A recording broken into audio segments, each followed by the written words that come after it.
Good morning, students. In this class, I am going to explain enhancement in frequency domain. So, up to now, you have seen enhancement techniques in spatial domain. So, now the topic is related to frequency domain techniques. So here the first one is nothing but a simple block diagram. So which gives the what is that basic concept of filtering in the frequency domain information, right? So now see here, if I take input image f of x comma y, first to do the pre-processing. So then after that here you have the one image in spatial domain. So that is here applied to the transformation technique. So right, so that means here Fourier transform.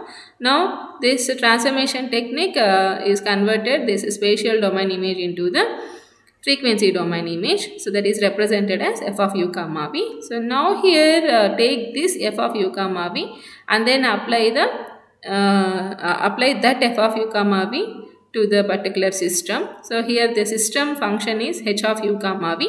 So here after applying this what is that system function that is h of u comma v, or some operation on that particular f of u comma v based on this system. So then you can get the system output as what is that convolution between actually these two in spatial domain. So otherwise here is a f of u comma v and h of u comma v in the frequency domain. Then you can get the system output as multiplication between these two. That means h of u comma v into f of u comma v. So that means from the convolution theorem. Okay. So of course here the system function is f of u comma v into h of u comma v.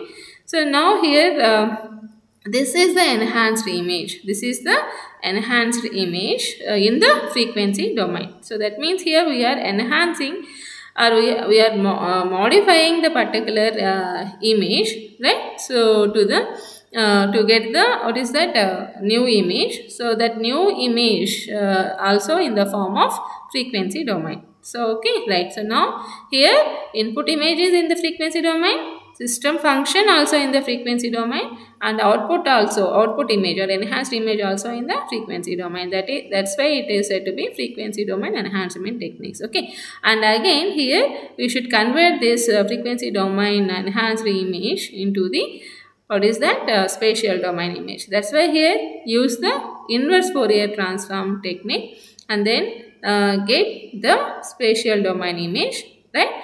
Then do the post processing, then you can get the enhanced image in the spatial domain. So let it be, this one is g of x comma y. So here this is nothing but maybe some assign the symbol like here also. So g dash of u comma v. So here is the g dash of x comma y after post processing. So let it be, this one is the g of x comma y, right? So now f of x comma y is the input image, g of x comma y is nothing but enhanced image. Here pre-processing and post-processing techniques are nothing but, so maybe some, if noise is there, so just remove the particular noise and then you can apply the particular resultant image to this one. Otherwise you may shift the particular image, right? If you want, if suppose if you want to shift the particular image from one location to another location, then use the shifting here. So anything here, any operation that is said to be pre-processing, it's okay, right? Here post-processing means maybe if you apply any morphological operations or anything, any operations, right, here scaling like that, anything, then you can apply this post-processing techniques. So then you can get the resultant image, right? So that means these are the not compulsory, pre-processing and post-processing. If there is any need, then you can use these two. Okay, right now that means here what is the conclusion here from this enhancement techniques in the frequency domain means here. So take the image in spatial domain and use any transformation technique like a DFT, DCT, KL, Walsh, Hadamard, anything. Then convert that one into the f of u comma v nature and then now apply the any operation on the particular f of u comma v image, then you can get the resultant image, that too in the frequency domain. Then that frequency domain image is again so converted into the what is that spatial domain image placed on the inverse transformation technique. That means if you use the DCT here, here use the IDCT. If you use the DFT here, here use the IDFT, like that. So now here you can get the resultant image or enhanced image. What is that? In the form of spatial domain. Okay, so that is the thing here. Okay, so okay. Now coming to the here. Consider here 1D DFT, right? So 1D signal.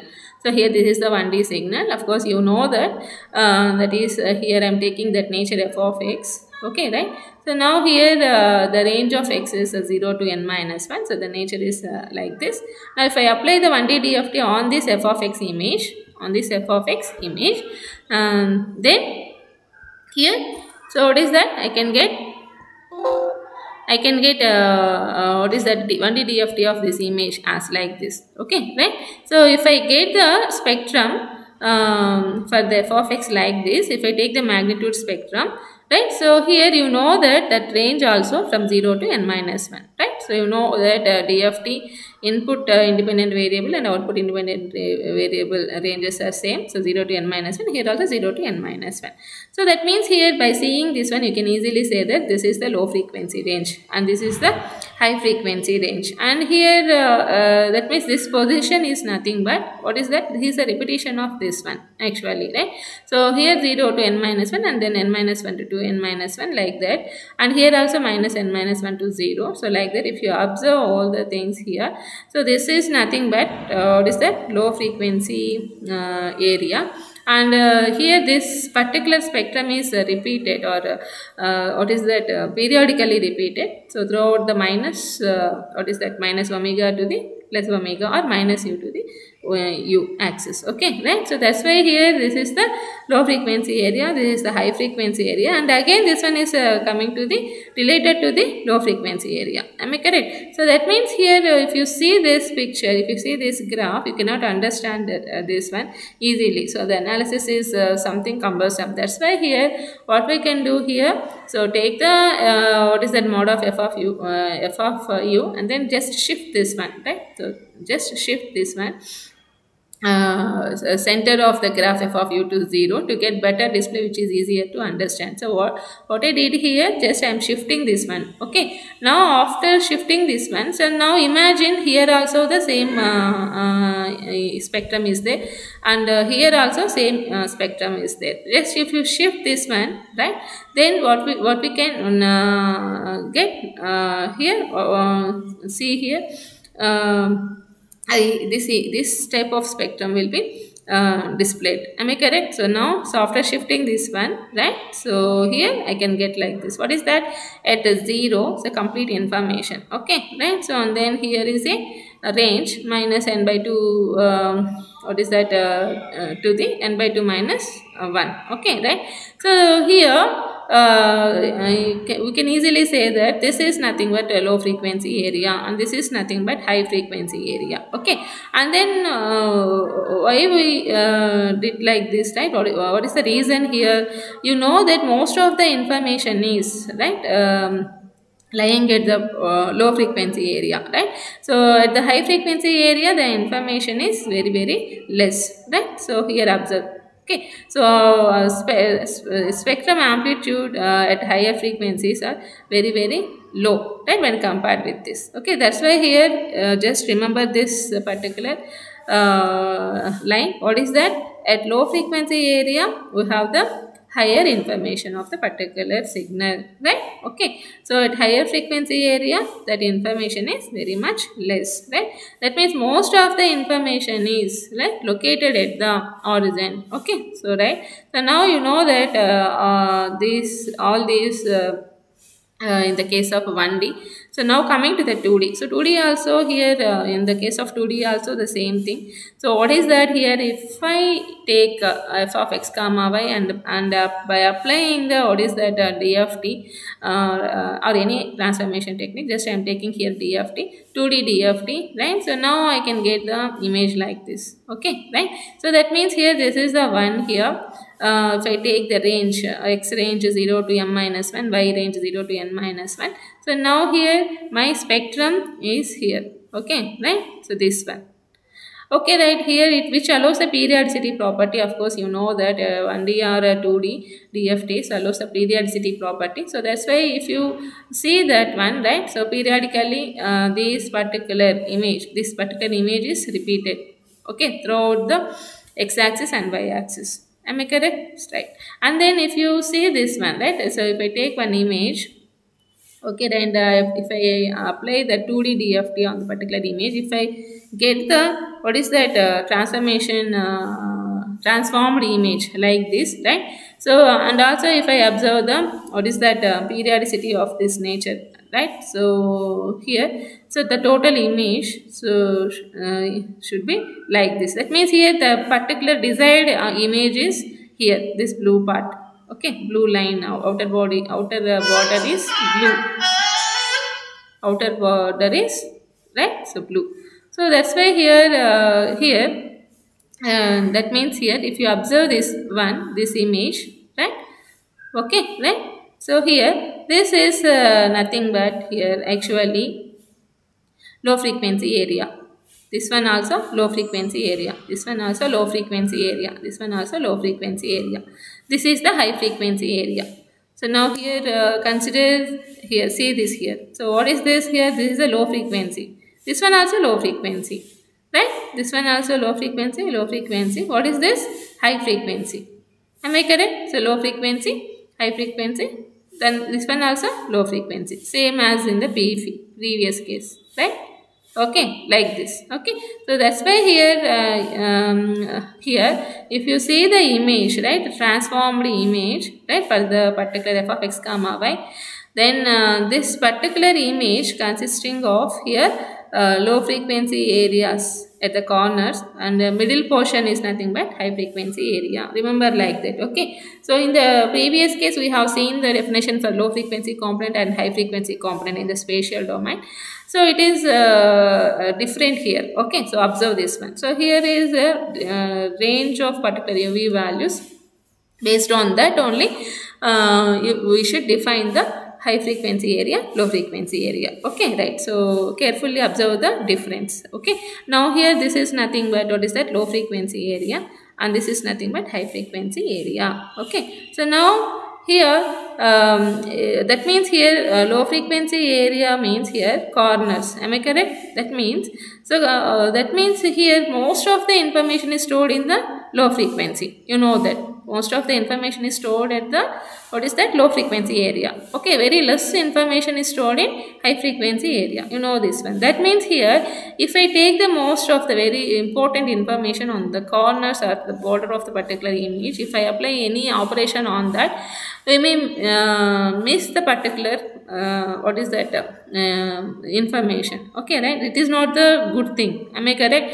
That means f of u comma v has low frequency areas at corners of the image, while high frequency areas are at the center of the image, which is inconvenient to interpret. Okay, so that's why here here what we can do, we just shift these areas, right? So by using certain particular shifting operation, so here I would like to take my low frequency area here and high frequency area here at the corners, just reverse of this thing. Okay, so then here to do this, here this is the thing, actual image f of u comma v image. If I use the 2D FFT shift, I am using here shifting of this f of u comma v, like f of u minus u naught comma v minus v naught. Okay, shifting in the frequency domain property, right? Just use that one, f of u minus u naught comma v minus v naught, right? That means here I would like to shift these values to the center of the particular image. That's why here I would like to take the what is that, shifting values like 0 to, what is that, m by 2, n by 2, u naught as m by 2, p by 2 as n by 2. That's why here just I would like to apply the operation here. What is that? F of u minus m by 2 comma b minus n by 2. Okay, in such a way then you can get the image like this, right? So see this here, the whole thing is converted. Then here, so observe, here is the high frequency area, and here this is nothing but low frequency area. Okay, so if you observe this one, so that means here this is the image, right? Then I would like to shift this value to the m by 2 to n by 2, means this total is shifted to this position, right? Imagine like that, right? This one is located at here. That means here everyone is shifted. Okay, everyone. Then here if particular this portion is shifted to this portion, then here is the, right, here is nothing but, what is that, this these intensity values, right? Imagine, right? Imagine now what is the resultant image, right? So here is nothing but, so this part we can look like this part. Am I correct? Okay, that's why here that means that part is nothing but this one. Okay, like this one. So that's why here you should shift the here f of u comma v, so to the f of u minus m by 2 comma v minus n by 2. So that's why here you can get the this particular thing. So like this here at the middle portion you can get the low frequency area, at the corners you can get the high frequency area, and most of the information is stored in the middle portion of the image. Okay, that is the conclusion here. Okay, right. So see this here after shifting this one, right? So just consider the, right, this part or this part. Okay, it's okay. Now here these are the simple examples. If I take the original image after applying 2D DFT, so the image looks like this, right? So here if I want to store the most of the information at the middle part, so then I have to apply the 2D FFT shift, then I can get the image like this. Okay, so this is just an example here also. Okay, right? So here this one is the original image, and here is the particular thing 2D DFT, and after shifting then I can get the image like this. Okay, it's okay. Now here what is the solution here? So to what is that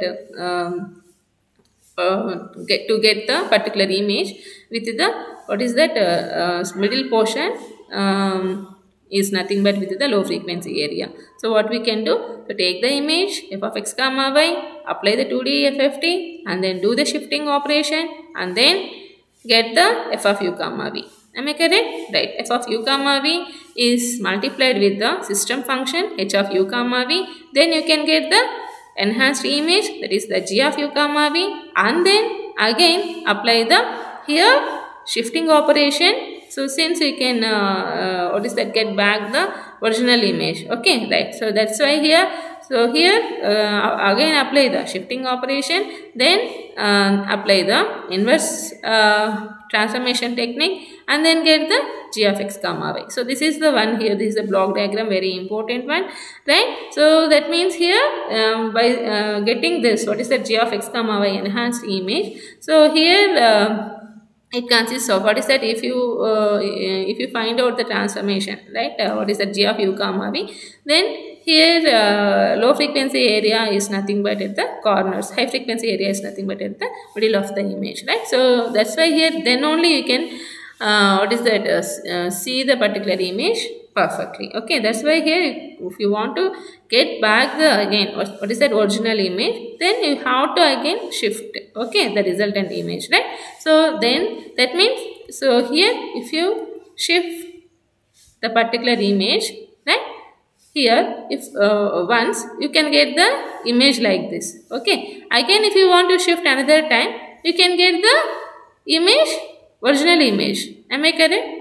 Okay, right. So that's why here. Okay, so that's why here do the shiftings 2 times, one at the input side, another one at the output side. Okay, it's okay. Now here you don't know, you don't have the convolution, so that's why I just skipped that one.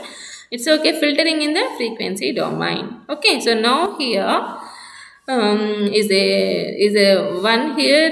What are the filtering operations? Okay, right. So that means here you have the f of u comma v. So after getting what is that f of x comma y is there, after applying DFT, the shifting and DFT, and you can get the f of u comma v, that is there, and f of u comma v image is there, and here you have to apply that f of u comma v to the particular system. The system enhances your image, that am I correct? That's why here you have to design, or you have to develop the system according to our application. Okay, here system is nothing but one filter. Here the filter is nothing but we are considering here two types of filters. One is the low pass filter, another one is the high pass filter. Okay, now here before going to that, just take one simple example. This is one image, right? Okay, so in this example, if you set f of 0 comma 0 to 0, suppose this is one image f of x comma y. So here after getting f of u comma v from this image, in that capital F of 0 comma 0, if you make that value is 0, that means, which means that the zero frequency component is removed. You just eliminated the zero frequency component. Okay, just eliminated, and then what is the resultant one? And then you can get one resultant image, and then here again apply the inverse, and then if you just observe that particular image, that looks like this. Okay, that means in this image you are removing f of 0 comma 0, or you are assigning that f of 0 comma 0 to 0, then this is the resultant one. That means here, right, you are eliminating most of the information. Am I correct? That's why here that resultant image looks like this, and here that means here you just observing only the edges, right? Edges. Am I correct? That means here in this we are eliminating the low frequency part. Okay, right? So that's why here say this, highlighting the particular sudden transitions only. So this is the thing here. Okay, that means zero frequency is nothing but average intensity of an image. That means smooth surface of the image. You are eliminating that smooth surface. Okay, that's why here the output image should be like this. Okay, that's why here let's see this low pass filter general particular graph. So here you know that low pass filter means which allows the low frequencies and attenuates the high frequencies. That means here at a u comma v 0 comma 0 only low frequency portion is there. That means it has the high value at this portion, and here from the 0 comma 0, that as u and v increases, the value is decreased. Okay, this is the low pass filter and the high pass filter. What is the high pass filter here? See this at a particular thing, right? So here at u comma v, so higher intensities are there. At here 0 almost. Okay, it allows the high frequencies only. It does not allow the low frequencies. That's why. Okay. So that means after applying this low pass filtering action to this image, after applying the high pass filtering action to this image, right? What we can do, what we can get. Okay. What we can get here. So see here. After applying low pass filter, which removes the low frequencies. That means here that smoothens the filter. Am I correct? Which smoothens the filter. If I apply the high pass filter, so that sharpens the image. See this low pass filter means, so by removing the by removing the high frequency components. So that means here we can get the smoothing image. So in the high pass filter, after applying high pass filter, that means which removes the low frequency components, right, which allows only the high frequency components, then so that sharpens the image. That one is sharpen the image. Am I correct? See this. Okay, in such a way, as in the as we said in the previous case, what is that spatial domain techniques? Okay, image smoothing and image sharpening.